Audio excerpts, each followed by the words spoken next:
I'm Admiral Pauline Grayson, 48 years old, and I built my career from the ground up, one of the youngest flag officers in the U.S. Navy. For years, I showed up for my family, funding trips home, calling between deployments, standing quietly while they celebrated my brother's every win. But when they mocked me at a SEAL ceremony, laughed that I'd never really served, I made a choice that changed everything. Have you ever been dismissed by the people who should have been proud of you? If so, tell me your story in the comments. You're not alone. Before I get into what happened, let me know where you're tuning in from. And if you've ever had to stand tall when others doubted your worth, hit that like button and subscribe for more true stories about boundaries, respect, and reclaiming your power. What happened next might surprise you. The dining room was quiet except for the sound of silverware on china. I sat at my parents' table, home on leave for the first time in 8 months, and watched my mother serve pot roast like it was a ceremony. She placed the largest portion in front of my brother Ethan, who grinned and thanked her. My father poured wine, filled Ethan's glass to the rim, then splashed barely an inch into mine. "So, Ethan," Dad said, leaning forward with that look he got when he was proud. "How's the training going?" Ethan shrugged, but he was smiling. "Tough. But I'm loving it. Bud/S is no joke." "Of course it isn't," Mom said, beaming. "You're going to be a SEAL. A real hero." I cut into my pot roast. It was dry. "And you, Pauline?"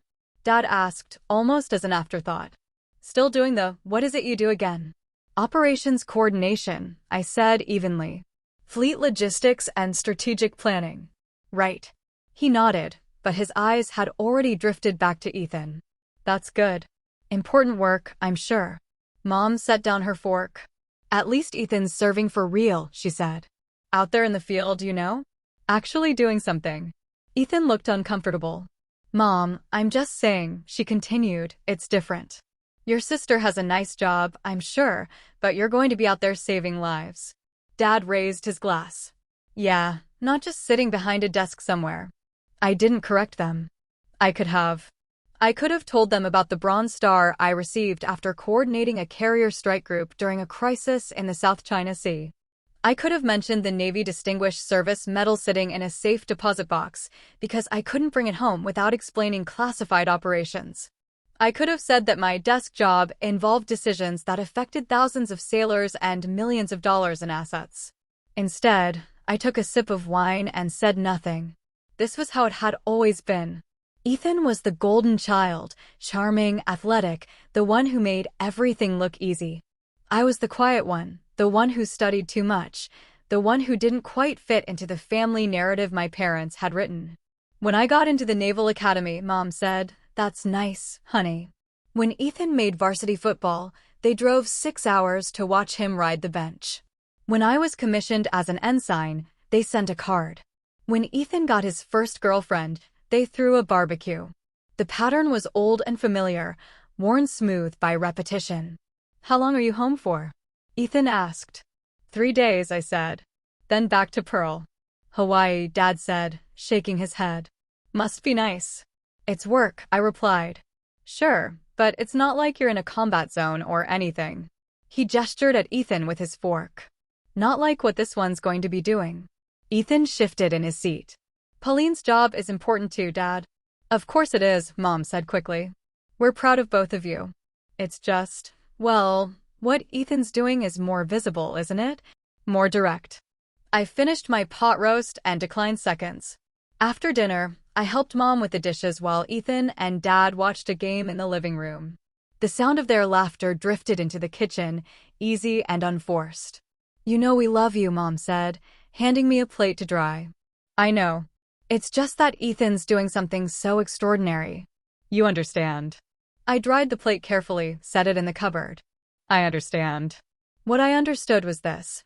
My parents had decided long ago who I was and what I was worth. Nothing I did would change that narrative. Not my rank, not my service record, not the years I'd spent commanding sailors and making decisions that kept them alive. To them, I would always be the daughter who didn't quite measure up to their son.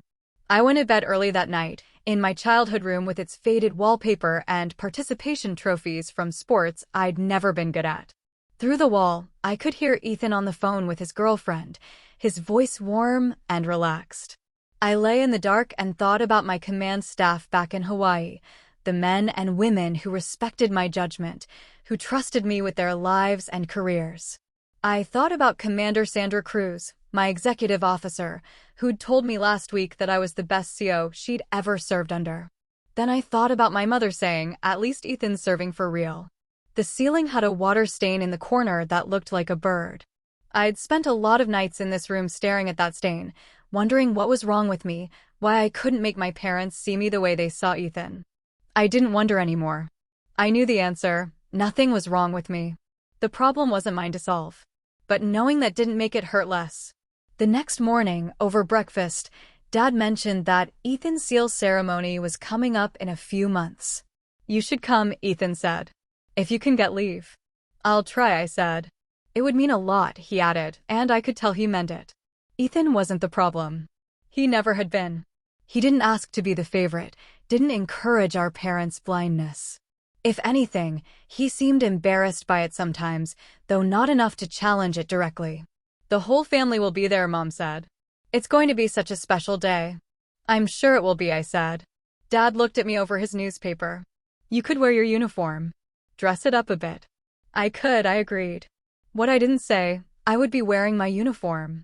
My service dress blues, with the ribbons and insignia that told the story my parents had never bothered to read. The uniform of a Rear Admiral or half, 07, one of the youngest flag officers in the Navy. But they wouldn't see it. They never did. I finished my coffee and excused myself. I had a video conference with my staff in 2 hours, and I needed to find somewhere quiet with decent internet. As I set up my laptop in the spare bedroom, I heard my parents in the kitchen, their voices carrying. "She seems tired," Mom said. "Desk work will do that," Dad replied. I opened my laptop and logged into the secure network. My screen filled with the faces of my command staff, serious, professional, waiting for my direction. "Good morning, Admiral," Commander Cruz said. "Good morning," I replied. "Let's get started." For the next 90 minutes, I was in my element. We discussed fleet readiness, personnel deployments, equipment maintenance schedules. I made decisions, gave orders, solved problems. My staff listened, took notes, asked smart questions. When we finished, Cruz said, "Thank you, ma'am. Enjoy the rest of your leave." "Thank you, Commander." I closed the laptop and sat in the silence of the spare bedroom. Downstairs, I could hear my parents laughing with Ethan about something. I'd spent my entire career proving myself to people who took me seriously. Chiefs and captains, admirals and enlisted sailors, they saw my confidence, respected my authority, trusted my leadership. But I'd never stopped trying to prove myself to the 2 people who refused to look. 3 days later, I flew back to Hawaii. My parents drove me to the airport. In the rearview mirror, I watched my father's eyes as he talked about Ethan's training, Mom nodding along. At the curb, they hugged me goodbye. "We'll see you at Ethan's ceremony," Mom said. "I'll be there," I promised. I would be. Not as their daughter, not as Ethan's sister, but as myself. As Admiral Pauline Grayson. And this time, they would finally see me. The ceremony was held at Naval Amphibious Base Coronado on a bright September morning. I arrived in my service dress blues, the gold stripe on my sleeve catching sunlight, but nobody was looking at me. The parking lot was full of families clutching programs and cameras, all here to watch young men become SEALs. I found my parents near the front of the crowd. Mom wore a navy dress and had brought 2 bouquets. Dad had on his best suit, the one he saved for weddings and funerals. They were beaming, locked in conversation with another couple, probably another SEAL's parents. "Pauline," Mom said when she saw me. She kissed my cheek, distracted. "You made it. Good. We saved you a seat." The seat was on the end of the row, with a good view of nothing. "This is so exciting," Mom continued, gripping my arm. "Our son, a Navy SEAL. Can you imagine?" "It's quite an achievement," I said. Dad barely looked at me. His eyes were scanning the crowd for Ethan, who was somewhere with his class, preparing for the ceremony. We took our seats. The chairs were arranged in rows facing a platform where the trident pins would be presented. Behind the platform, The ocean stretched out blue and endless, the same ocean I'd spent my career defending. This, Mom said to the woman next to her, gesturing broadly, is what real service looks like. My son's a warrior. I folded my hands in my lap and watched the platform. At exactly 1000 hours, the ceremony began. The SEAL candidates marched in formation, crisp and disciplined, their faces hard with pride and exhaustion. Ethan was in the third row, his eyes forward, his bearing perfect. The base commander spoke first, talking about sacrifice and brotherhood, about the standards and selection process that made SEALs the elite. Then he introduced Lieutenant General Robert Miller, who'd come from SOCOM to present the awards. Miller took the platform. He was in his mid-50s, ramrod straight, with close-cropped gray hair and ribbons covering half his chest. He spoke about the importance of special operations, about the men who volunteered to do the hardest jobs in the hardest conditions. I'd met Miller twice before. Once at a joint operations brief in Tampa, and once at a reception following a change of command. Both times, he'd been professional and sharp, the kind of officer who didn't waste words. His speech was good, measured, respectful, inspiring in the way military speeches should be. He was talking about the global reach of naval special warfare when his eyes swept the crowd and landed on me. He stopped mid-sentence. For a moment, he just stared. Then he glanced down at his notes, back up at me, and his expression shifted into something like surprise. The crowd began to murmur. People noticed the pause, noticed him looking. Miller stepped away from the microphone, said something to the base commander beside him, then walked down from the platform. He walked straight toward me. The murmuring grew louder. My parents looked confused. Dad leaned over. "What's going on?" I didn't answer. I stood, because that's what you do when a 3-star general is walking toward you with purpose. Miller stopped 3 feet away and saluted. "Admiral Grayson," he said clearly, his voice carrying. "It's an honor to have you here, ma'am." The crowd went silent. I returned the salute. "General." Around me, people were standing. The officers in the crowd came to attention. I saw Ethan in formation, his eyes wide, his hand snapping up in salute. The other SEAL candidates followed, the entire formation saluting toward me. My parents sat frozen, their faces blank with shock. Miller held my eyes for a moment, nodded once, then returned to the platform. "Ladies and gentlemen," he said into the microphone, "we have the distinct honor of having Rear Admiral Pauline Grayson in attendance today. Admiral Grayson commands the Pacific Fleet's Logistics and Operations Group and has served with extraordinary distinction for over 25 years. Her presence here honors these men and this ceremony." The crowd applauded. It wasn't polite applause. It was sustained, genuine, the kind of recognition that comes from people who understand what rank means, what it costs. I remained standing until Miller gestured for everyone to sit. Then I lowered myself back into my chair, my posture unchanged, my expression neutral. Next to me, my mother's mouth was open. On my other side, my father stared at me like I was a stranger. I kept my eyes forward. The ceremony continued. The SEAL pins were presented, each candidate stepping forward to receive their trident. When Ethan's name was called, he walked to the platform with precision, shook Miller's hand, received his pin. Mom cried. Dad's hands shook as he held his camera. I watched my brother become a SEAL and felt genuinely proud of him. His achievement was real. He'd earned this. But the looks on my parents' faces, the shock, the confusion, the dawning realization, that was for me. After the ceremony, families flooded toward their sailors. My parents moved toward Ethan, but slowly, their steps uncertain. I stayed back, letting them have their moment. Commander Cruz appeared at my elbow. She was in town for a logistics conference and had come to the ceremony as a courtesy. "Nice entrance, Admiral," she said quietly. "I didn't plan it." "I know. That's what makes it perfect." She drifted away as my parents approached. Ethan was with them, his new trident pinned to his chest, his expression somewhere between pride and concern. "Pauline," Dad said. His voice cracked. You're an admiral?" "Yes." "Why didn't you tell us?" Mom asked. Her eyes were red. "I did," I said calmly. Several times. You didn't ask for details. Ethan looked at me, then at our parents. I told you she was high-ranking. I said she was important. You said she worked in logistics, Dad said weakly. I command logistics operations for the entire Pacific Fleet, I said. It's a flag officer billet. Mom reached for my arm, but I stepped back slightly, not rudely, just enough. You've been an admiral this whole time? For 3 years. Before that, I was a captain for 6 years.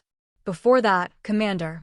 You were at my promotion ceremony when I made lieutenant commander. You left early. I watched the memory surface in their faces, watched them reconstruct years of casual dismissals and forgotten milestones. We didn't know, Dad said. You didn't ask. Ethan cleared his throat. I need to check in with my class. Pauline, can we talk later? Of course. Congratulations, Ethan. You earned this. He nodded, squeezed my shoulder, and left. Around us, families were taking photos, laughing, celebrating. My parents stood in the middle of it all, looking lost. We're sorry, Mom said finally. I know. We should have, yes, I interrupted gently. You should have. Dad tried again. We're proud of you. We are. We just didn't know what I did, I finished. Didn't think it mattered. Didn't see it as real service. They flinched. I didn't soften my tone, but I didn't harden it either. I just stated facts, the way I would in a briefing. I have to leave soon, I said. I have a transport back to Pearl at 1400 hours. Already? Mom asked. I took leave to be here. Now I need to get back to work. Can we see you off? Dad asked. That's not necessary. I started to walk away, then paused and turned back. For what it's worth, Ethan's achievement today is real. Be proud of him. He deserves it. Then I left them standing there, two people who'd just discovered they'd been blind for 30 years. I walked across the base toward the flight line, my shoes crisp on the pavement, my uniform immaculate in the California sun. Behind me, I heard my mother crying.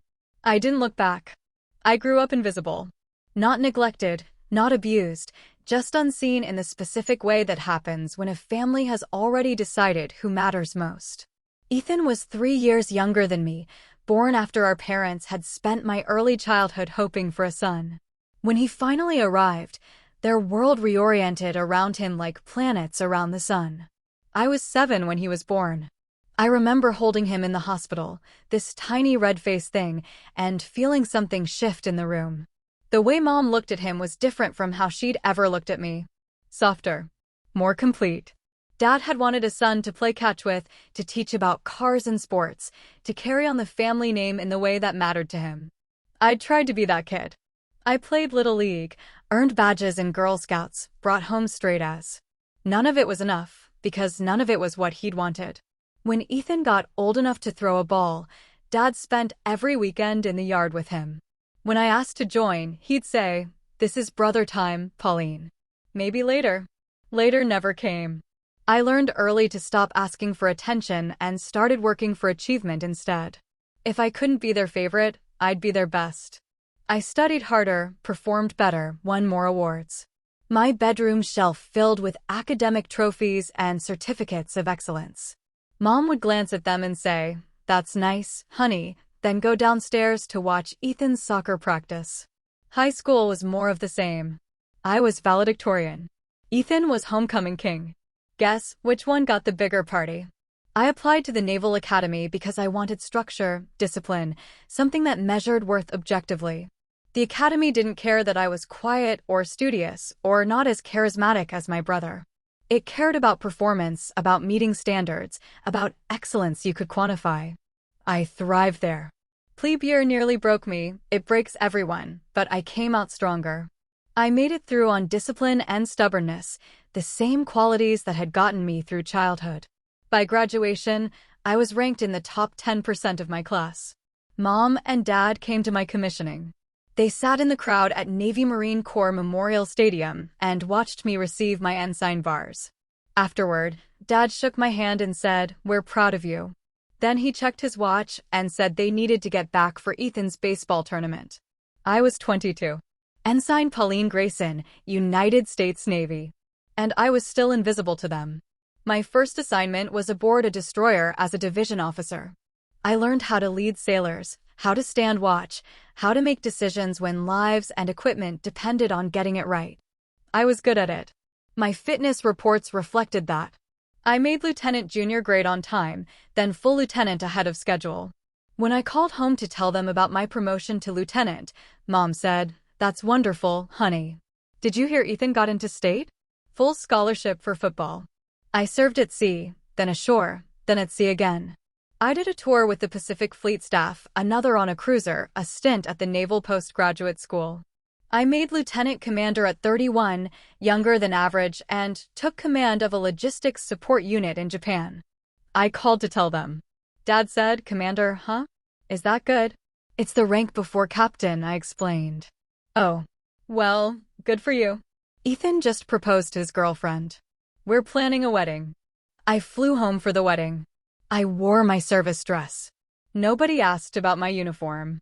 Nobody asked about my job. At the reception, I sat at a back table with distant cousins while my parents gave speeches about Ethan and his beautiful bride and their bright future.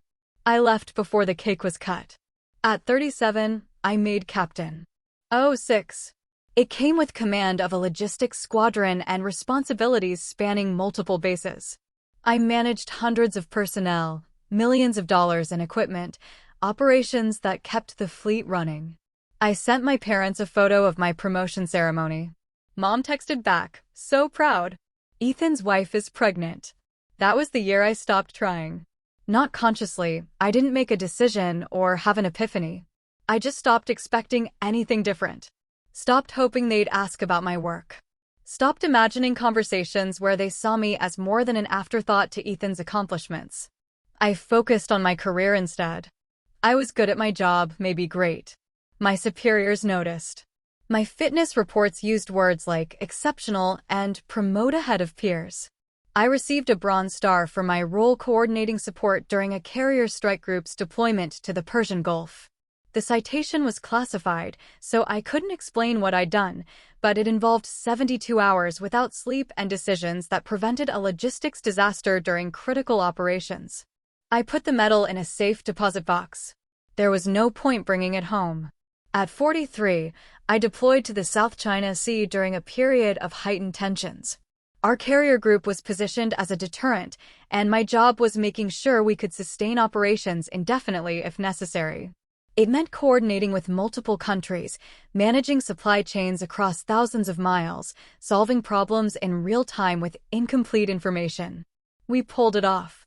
The crisis de-escalated, the carrier group maintained readiness throughout, and I received a Navy Distinguished Service Medal. The admiral who pinned it on said I'd performed at a flag officer level while still wearing captain's eagles. The promotion board agreed.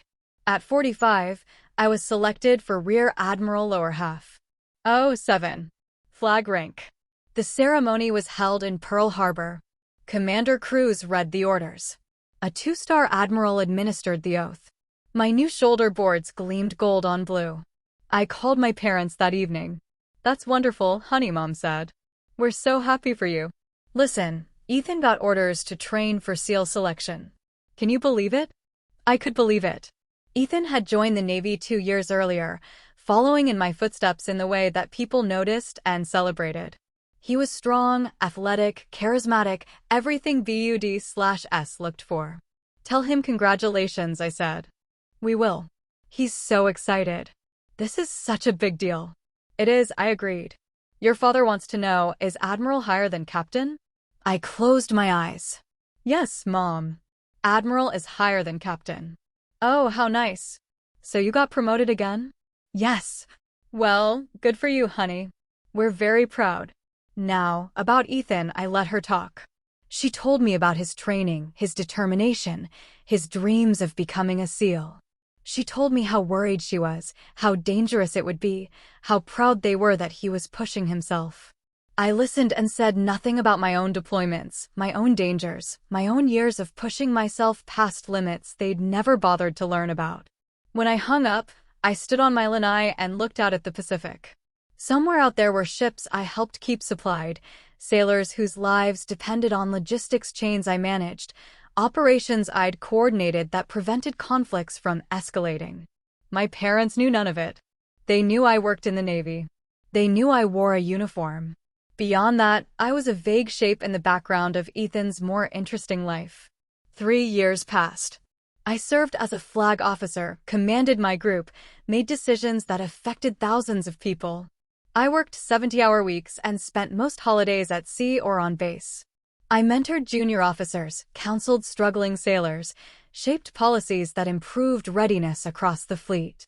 And then came the phone call about Ethan's ceremony. "You'll come, won't you?" Mom asked. "It's so important. My son, a Navy SEAL." "I'll be there," I said. I could have told her then. Could have explained exactly who would be sitting in that audience, what rank I held, what my presence might mean.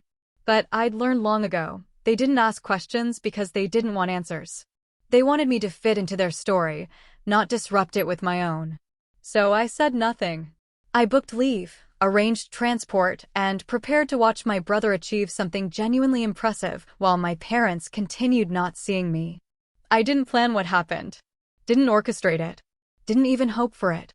But when Lieutenant General Miller walked off that platform and saluted me in front of everyone, when my parents' faces went pale with shock, when the truth they'd ignored for decades became impossible to deny, I felt something I hadn't felt in years.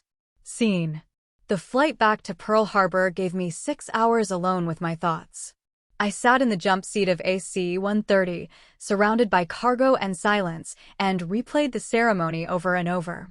My mother's face when Miller saluted. My father's hands shaking. The weight of years of dismissal suddenly made visible in one stark moment. I should have felt vindicated. Triumphant, even. Instead, I felt tired. The plane landed at Joint Base Pearl Harbor Hickam just after 2,200 hours.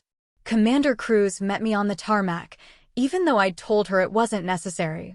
"Admiral," she said, falling into step beside me. "How did it go?" "You were there. You saw." "I saw the ceremony." "I'm asking about after." We walked across the flight line toward base administration. The night air was warm, heavy with the smell of ocean and jet fuel. "They were shocked," I said finally. "Confused." "They apologized." And nothing. I left. Cruz was quiet for a moment. "Permission to speak freely, ma'am?" "Always." That must have been satisfying. I stopped walking and looked at her. Sandra Cruz was 42, a surface warfare officer who'd commanded 2 ships before joining my staff. She was competent, direct, and one of the few people I considered a friend. "It wasn't," I said. "It was just sad." She studied my face. "They really didn't know?" "They knew I was Navy. They knew I had rank. Beyond that, I shrugged. They never asked for details. Never wanted to know." "That's on them, ma'am." "I know. But knowing that doesn't make it feel better." We resumed walking. My office was dark when we reached it, my desk clear except for a stack of reports Cruz had left for me to review. The normal weight of command settling back onto my shoulders. "Get some rest, ma'am," Cruz said. "Tomorrow's going to be busy." She was right. Tomorrow was always busy. I went back to my quarters instead of sleeping. I poured a glass of wine I wouldn't drink and sat on the lanai, looking out at the dark water. Somewhere out there was a carrier strike group I'd helped provision. Somewhere was a sailor whose boots I'd made sure arrived on time. Somewhere were operations running smoothly because of decisions I'd made. My phone buzzed. A text from Ethan, "Can we talk?" I stared at the message for a long time before responding. "Tomorrow. 0900 your time." He replied immediately. "Thank you." I set the phone down and closed my eyes. The wine sat untouched on the table. I didn't need it. I was already numb enough. At 0530, I was up, dressed, and running my usual route along the base perimeter. 6 miles at a pace that cleared my head and reminded my body it still worked. By 0700, I was showered, in uniform, and at my desk reviewing operational reports. Commander Cruz arrived at 0730 with coffee and an expression that meant we had problems. "Submarine tender in Guam has a parts shortage," she said. "Critical systems. They're projecting 72 hours before they can get back to full capability." "What do they need?" "Pump assemblies. 3 of them." We've got 2 in inventory here, but the third, check with the contractors in San Diego. If they've got 1 manufactured, authorize expedited shipping. Already did. It'll be there by tomorrow evening. Good. What else? We spent the next hour going through logistics issues, personnel problems, and readiness reports. This was my world, concrete problems with measurable solutions, people who respected my judgment, work that mattered in ways I could see and prove. At 0900, I called Ethan. He answered on the first ring. Pauline. You wanted to talk. There was a pause. Background noise suggested he was outside, probably at the base. I wanted to apologize, he said finally. For not doing more. I should have made them understand. This isn't your fault, Ethan. I knew you were high-ranking. I tried to tell them, but they didn't. He stopped. They didn't want to hear it. I know. I'm sorry. I looked out my office window at the harbor, at the gray ships anchored in neat rows. You earned your trident yesterday, I said. That's what matters. Don't let this take away from that. They're devastated, he said quietly. Mom hasn't stopped crying. Dad keeps asking what he missed, how he didn't know. They missed everything, Ethan. Not just about rank. About who I am, what I do, why it matters. They missed 30 years. They want to fix it. Some things can't be fixed. Another pause. Then, what do you want me to tell them? I considered the question. What did I want? An apology? I'd gotten that. An explanation? There wasn't one that would satisfy me. A promise to do better? Too late for that to mean much. Tell them I need time, I said. Tell them I'm not angry, just tired. Okay, I can do that. Congratulations again, Ethan. Being a SEAL is everything you hoped it would be and harder than you can imagine. But you'll be good at it. Thank you. And Pauline? I've always been proud of you. I hope you know that. My throat tightened. I know. We hung up. I sat at my desk and stared at the phone for a moment, then forced myself back to work. The day proceeded in its normal rhythm. Meetings, decisions, problems solved, fires extinguished. At 1300 hours, I briefed a visiting congressional delegation on Pacific Fleet logistics capabilities. At 1500 hours, I reviewed fitness reports for my senior enlisted staff. At 1700 hours, I finally cleared my desk enough to leave. Commander Cruz found me on my way out. Your parents called the command center, she said. I stopped. What? About an hour ago. They asked to speak with you. The watchstander didn't put them through, told them you were in meetings. Good. They asked about your schedule. When you might be available. I rubbed my temples. Tell the watch to be polite but firm. No calls transferred without my approval. Already done. Just thought you should know. Thank you, Sandra. She hesitated. For what it's worth, ma'am, you handled that ceremony with more grace than I would have. I've had practice being overlooked. That shouldn't be something you're good at. She was right. It shouldn't be. That night, I got an email from my mother. The subject line was, "We're so sorry." I stared at it for 10 minutes before opening it. The message was long, emotional, full of explanations and justifications and desperate apologies. She talked about being busy with Ethan, about not understanding military rank, about assuming I would tell them if anything important happened. She said they loved me, had always loved me, were so proud of everything I'd accomplished. At the end, she wrote, "Please come home. Let us make this right." I closed the laptop without responding. The next morning, my father called. I let it go to voicemail. Then he called again. And again. By the afternoon, I had 7 missed calls and 3 voicemails I hadn't listened to. Ethan texted, "They're not handling this well." I replied, "Neither am I." "What do you need?" I thought about that. What did I need? Space. Distance. Time to process decades of being unseen by the people who should have seen me first. "Nothing right now," I typed. "Just time." "Okay. I'm here if that changes." 3 days after the ceremony, I received a package at my office. Inside was a framed photo of me at my promotion to Rear Admiral, one I'd sent them years ago. They'd never displayed it. Now it came back to me with a note in my mother's handwriting. "We should have put this on the mantle. We should have celebrated you. We're sorry we didn't." I looked at the photo, me in dress blues. The Admiral star on my shoulder board, my face composed and professional. The woman in that photo had earned everything she wore. She'd climbed through ranks and proved herself over and over, not for recognition, but because it was who she was. That woman didn't need her parents' approval. But the girl she'd been, the one who'd tried so hard to be seen, still ached with their absence. I put the photo on my desk, facing away from me. Then I got back to work. 3 weeks after the ceremony, my parents stopped calling.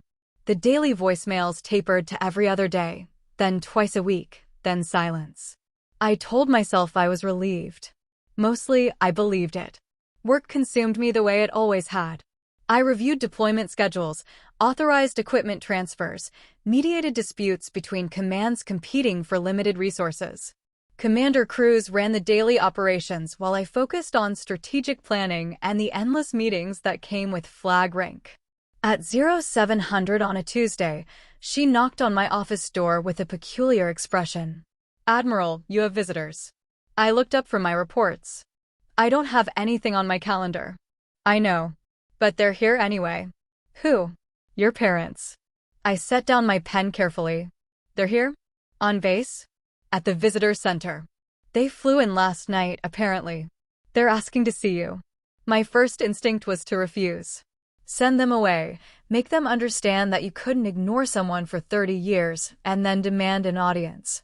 But I was an admiral. I didn't hide from difficult conversations. "Bring them to conference room B," I said. "Give me 10 minutes. Cruz nodded and left. I sat alone in my office, breathing steadily, preparing myself the way I would for any challenging negotiation. They were waiting when I arrived. Mom stood by the window overlooking the harbor, her hands clasped in front of her. Dad sat at the conference table, looking older than I remembered. They both turned when I entered, and the hope on their faces was painful to see. "Pauline," Mom said. I closed the door. "You should have called first." "You weren't taking our calls," Dad said. "There's a reason for that." Mom's eyes were red, like she'd been crying recently. "We needed to see you. To talk in person." I remained standing, kept my posture formal. "You have 15 minutes. I have a briefing at 0800. "We've been talking," Dad started. "About everything. About how we treated you, what we missed. And you realize now," I interrupted quietly. "After 30 years. After a general saluted me in public and you had no choice but to see what you'd ignored." "That's not fair," Mom said. "Fair?" I kept my voice level, professional. "I made lieutenant commander at 31. You asked if that was good. I made captain at 37 and sent you a photo of my promotion ceremony. You texted back about Ethan's wife being pregnant. I became an admiral at 45, and you asked if that was higher than captain." Dad flinched. "We didn't understand, you didn't ask. There's a difference." I walked to the window, looked out at the ships. "I spent my entire childhood trying to get you to see me. I brought home perfect grades, won every award my school offered, got into one of the most competitive universities in the country. None of it mattered, because I wasn't Ethan." "We loved you," Mom said, her voice breaking. "I'm sure you did. But love and attention aren't the same thing. Love and respect aren't the same thing. You loved me the way you'd love furniture, present, functional, easy to overlook." "That's not true," Dad protested. I turned to face them. "When was my last promotion?" They looked at each other, uncertain. "When was my last deployment? What ship was I stationed on before I came to Pearl? What does my job actually entail?" I paused. "You can't answer any of those questions, can you?" Silence. "But you can tell me about Ethan's Bud/S training. About his girlfriend, his wedding, his hopes for special operations. You know everything about his life because you paid attention to it." Mom wiped her eyes. "We're here now. We're trying. Trying now. After it became public. After you were embarrassed." "That's not why," Dad started. "Isn't it? If General Miller hadn't recognized me, if that ceremony had gone the way you expected, would you be here? Would you have flown to Hawaii, demanding my time, insisting we fix this?" They didn't answer, which was answer enough. I checked my watch. "You have 5 minutes left. What do you want from us?" Mom asked desperately. "Tell us what to do. Tell us how to make this right. I want you to go home. Pauline, I want you to think about what you missed." Really think about it. Not just my rank, but everything. The nights I stayed up studying while you watched Ethan's games. The awards ceremonies you left early. The deployments I came back from to find you'd barely noticed I was gone. I want you to understand that this isn't about one ceremony or one moment. It's about 30 years of choosing not to see me. Dad's voice was rough. We see you now. Do you? Or do you see a rank that embarrassed you? Do you see an admiral? Or do you see your daughter? Both, he said. Then you're looking at someone you don't know. Because the daughter you remember learned a long time ago to stop expecting anything from you. Mom stepped forward. Don't say that. It's true. I built a career. I commanded sailors. I made decisions that affected thousands of people. I did all of it knowing you'd never understand or appreciate any of it. And I was fine with that. I made peace with it. But we want to understand now, she insisted. Now isn't enough. The words hung in the air between us. Outside the window, a guided missile destroyer was moving through the harbor, sailors on deck preparing to moor. I need time, I said finally. Months, maybe years. I need to figure out what kind of relationship we can have, if any. And I need to do that without you showing up unannounced, making demands, trying to fix something that's been broken for decades. So we just wait? Dad asked. You wait. You think. And maybe, eventually, we can talk. But it happens on my terms, my timeline. Not yours. Mom was crying openly now. We love you. I know. But love isn't enough when it comes with 30 years of blindness. I walked to the door, opened it. Commander Cruz was in the hallway, professional and discreet. Commander, please escort my parents to the visitor center and arrange their transportation off base. Yes, ma'am. I looked at my parents one last time. They seemed smaller, older, diminished by the weight of their own failure. Goodbye, I said. Then I walked away. I made it to my office, closed the door, and stood at the window with my hands braced against the sill. My chest felt tight, my breathing shallow. There was a knock. Cruz entered without waiting for permission. How did you know? I asked without turning. 23 years in the Navy, ma'am. I know what it looks like when someone's barely holding it together. She didn't say anything else, just stood there in silent support. After a moment, my breathing steadied. They meant well, I said. Doesn't mean they did well. No, it doesn't. I straightened, adjusted my uniform, restored the composure that was as much a part of me as the rank on my shoulders. I have a briefing in 10 minutes. I rescheduled it. You have the morning clear. I looked at her. That wasn't necessary. With respect, ma'am, it was. She left me alone. I sat at my desk and stared at the framed photo my mother had sent back, the one of my promotion to Rear Admiral. In it, I looked confident, accomplished, complete. I picked up my phone and texted Ethan. Saw Mom and Dad today. It didn't go well. His response came quickly. I'm sorry. Are you okay? I typed and deleted 3 responses before settling on, I will be. Because I would be. I'd survived 30 years of invisibility. I'd survived this too. The rest of the day proceeded normally. I attended meetings, made decisions, solved problems. Nobody looking at me would have known that anything was wrong, and that was exactly how I needed it to be. That evening, alone in my quarters, I allowed myself exactly 10 minutes of grief. 10 minutes to feel the loss of what could have been, should have been, never was. Then I poured a glass of water, reviewed the next day's schedule, and prepared for sleep. I'd spent my life proving I didn't need their validation. Now I just had to believe it. For months after the ceremony, Ethan called at 0200 hours. I was already awake, insomnia had become a familiar companion, so I answered. Pauline. His voice was rough, exhausted. I need help. I sat up, instantly alert. What's wrong? Are you injured? No. Yes. I don't know. He paused. I'm struggling. Training is, it's harder than I thought. And I can't talk to Mom and Dad about it. Why not? Because they think I'm invincible. They've spent my whole life telling me I'm special, that I can do anything. How do I tell them I'm failing? I walked to the window. Outside, Pearl Harbor was dark and quiet. Are you failing? I asked. I don't know. Maybe. I'm injured, nothing serious, but it's slowing me down. And mentally, I'm exhausted. Everyone here is as good as me or better. I'm not special anymore, and I don't know how to be average. There was something raw in his voice, something I recognized from my own plebe year at the academy. Where are you right now? I asked. Coronado. Outside the barracks. Go inside. Find somewhere private. I'll wait. I heard him moving, heard a door close. Then, okay. Listen to me, I said. What you're feeling is normal. Everyone in selection feels it.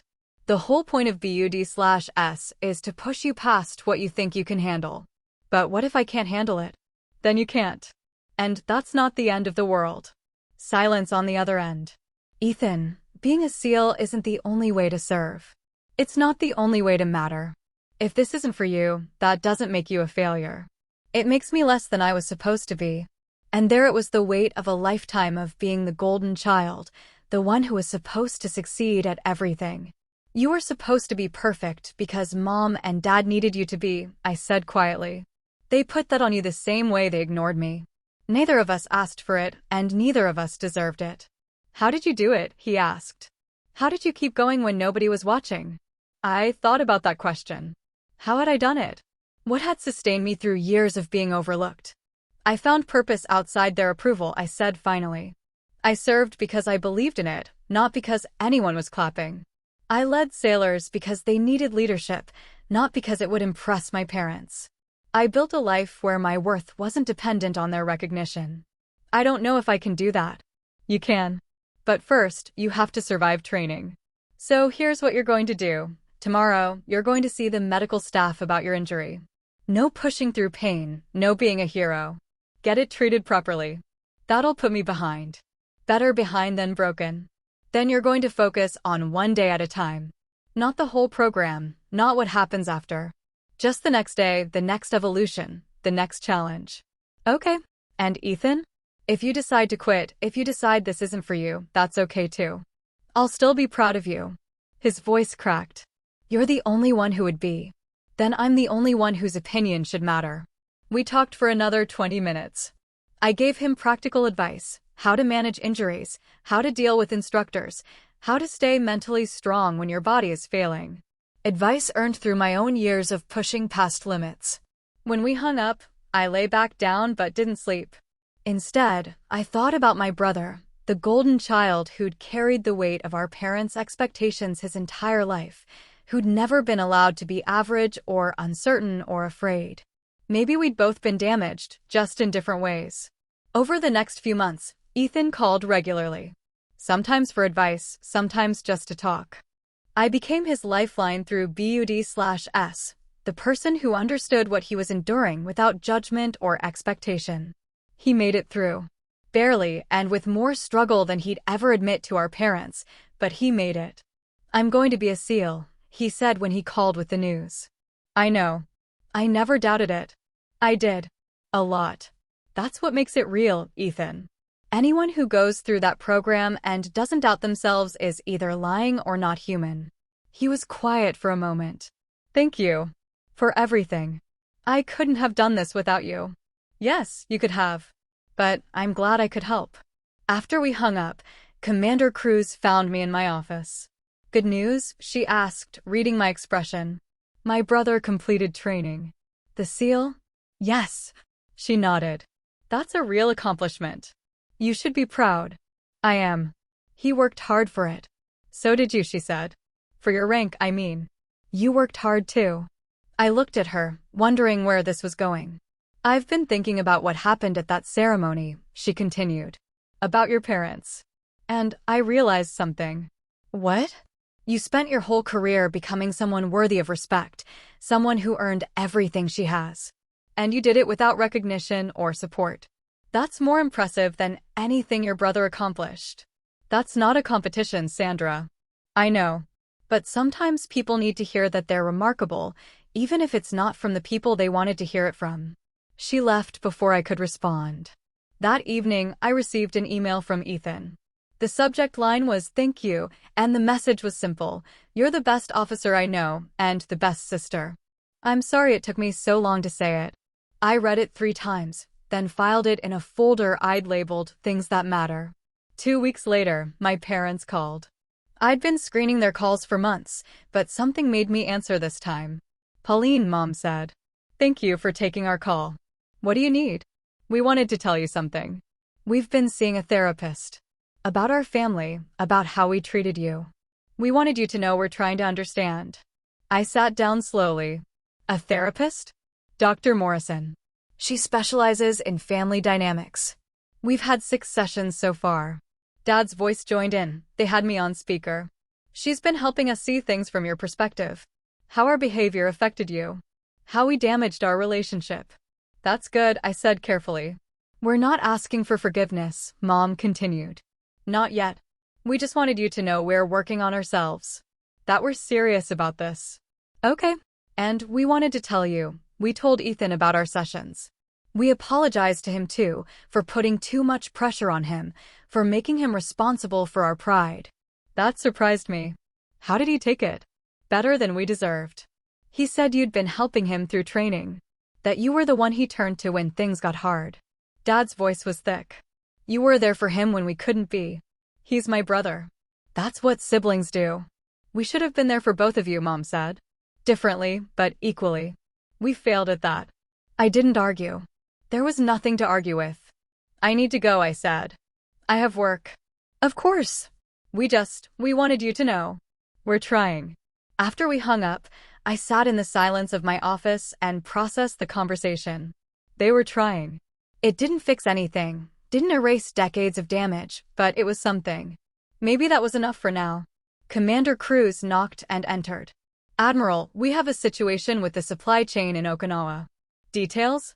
Equipment delivery delayed by typhoon. Base commander is requesting alternative sourcing. I pulled up my computer. Let's see what we can do. And just like that, I was back to work. Back to the place where I was competent, respected, valued. Back to the world that made sense. But in a small corner of my mind, something had shifted.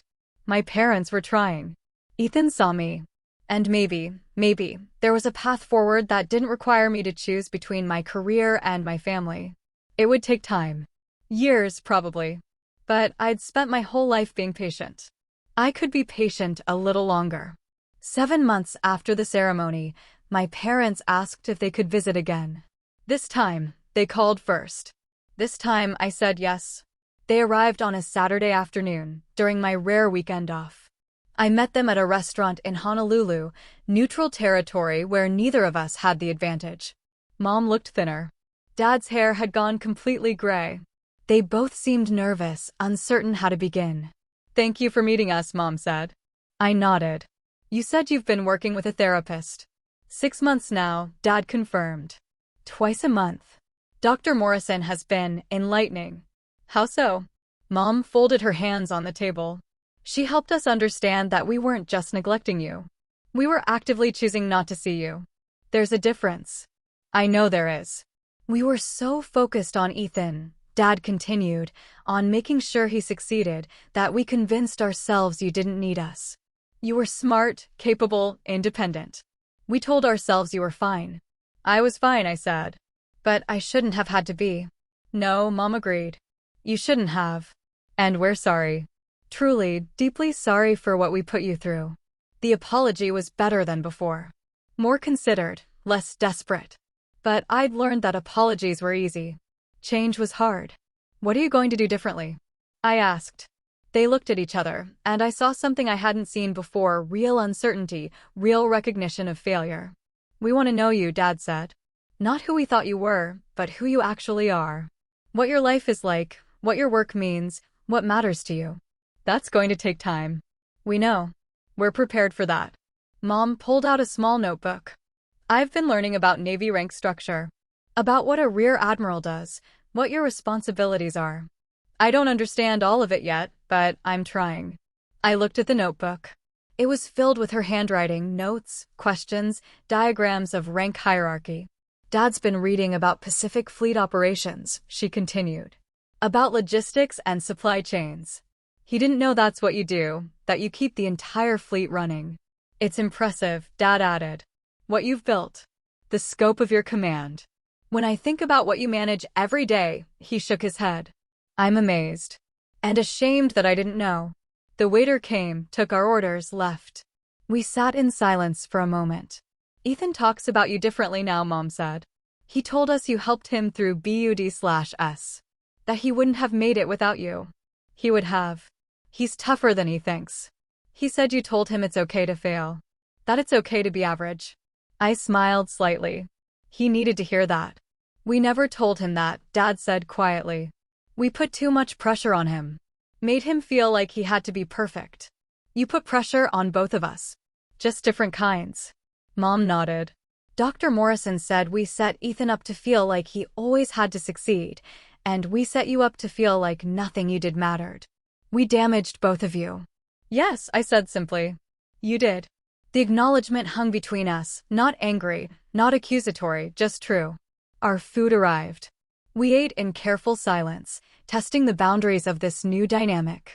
We'd like to visit again, Mom said eventually. If that's all right. Maybe once a month? We could learn about your work, your life here. No pressure, no expectations. Just time together. I considered the request. Part of me wanted to refuse, to maintain the distance I'd built. But another part, smaller, more uncertain, wondered if healing was possible. Once every 2 months, I countered. And you call first, every time. No surprises. Fair, Dad agreed. And if I need space, if I'm not ready for a visit, you respect that. Absolutely. And we don't talk about Ethan unless I bring him up first. Mom hesitated, then nodded. Okay. It wasn't much. It wasn't trust, wasn't forgiveness, wasn't reconciliation. But it was a start. We finished lunch. They walked me back to my car. Admiral Grayson, a voice called. I turned to see a young sailor from my command, in civilian clothes, standing nearby. Petty Officer Davis, I acknowledged. He came to attention instinctively. Ma'am, I just wanted to say thank you for approving my transfer request. My wife just had a baby, and being stationed closer to her family means everything. You're a good sailor, Davis. You earned it. Congratulations on the baby. Thank you, ma'am. He nodded to my parents, then walked away. I turned back to find them staring at me. That happens a lot, Mom said. Doesn't it? People recognizing you, thanking you. Sometimes. You matter to them, Dad said slowly. They respect you. They respect the rank. And hopefully, they respect how I wear it. We should have respected it too, Mom said. All of it. All of you. I unlocked my car.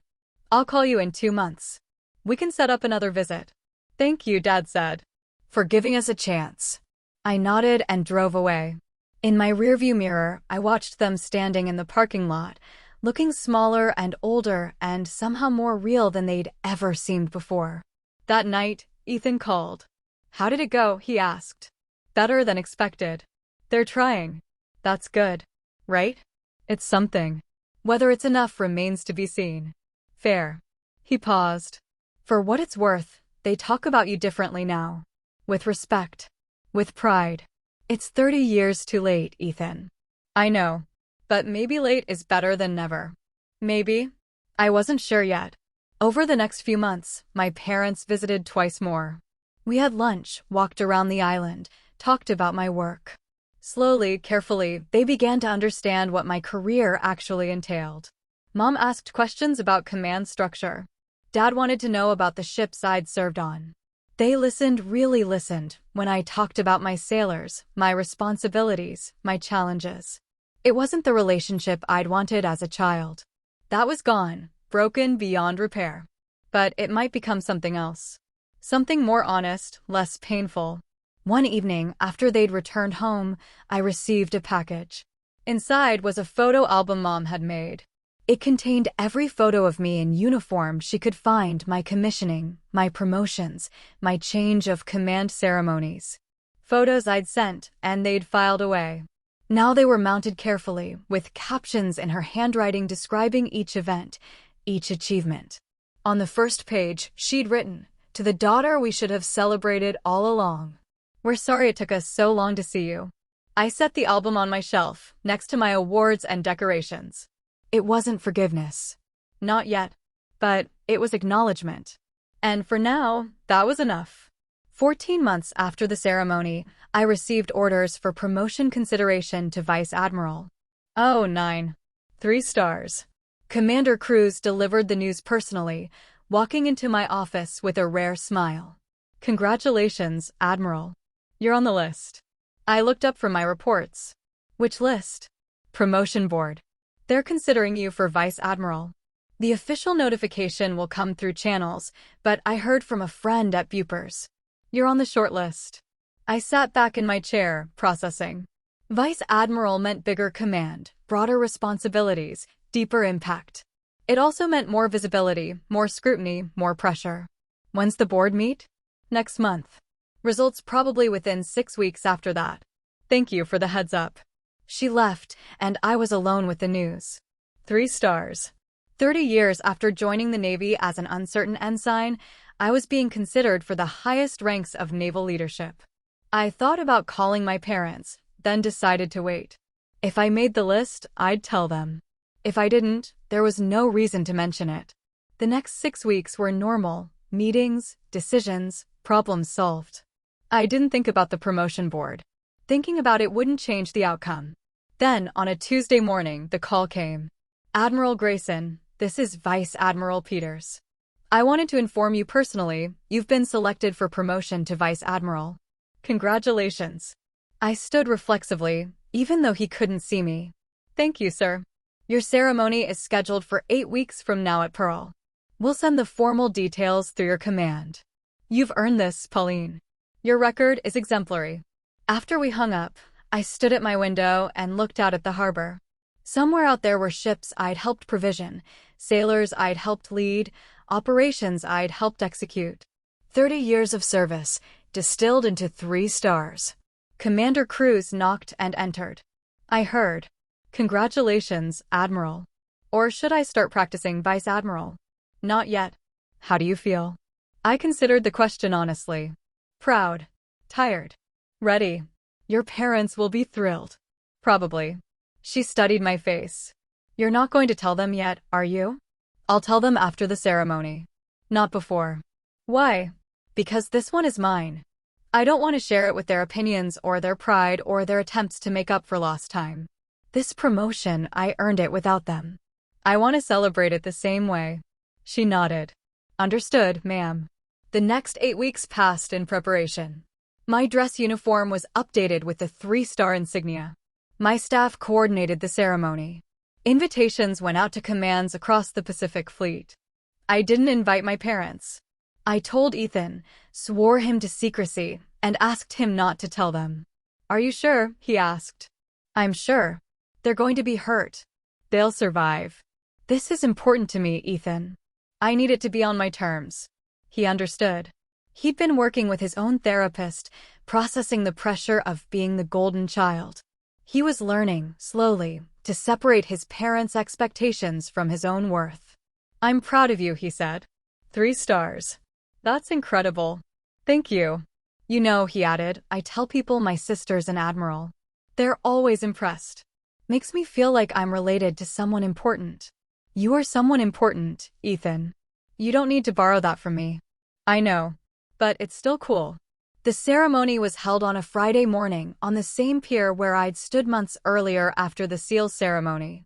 The weather was perfect, clear sky, calm water, the kind of day that made Hawaii look like paradise.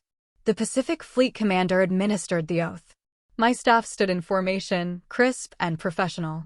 Other flag officers attended, along with commanding officers from across the fleet.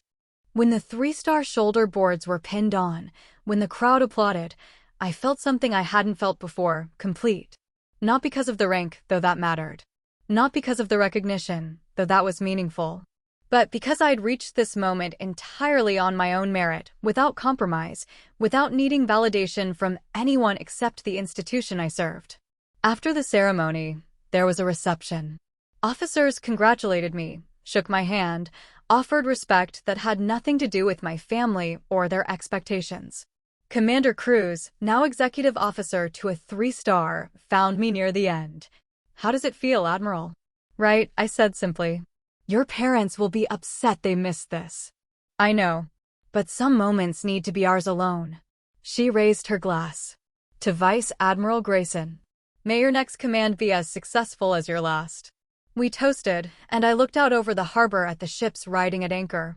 That evening, I called my parents. Pauline, Mom answered. This is a nice surprise. I have news. I was promoted last week. To Vice Admiral. Silence. Then, last week. Yes. You didn't tell us? Dad's voice joined in speakerphone again. No. Why not? Mom asked, hurt evident in her voice. Because I needed that moment to be mine. Just mine. Without your pride or your guilt or your attempts to make up for the past.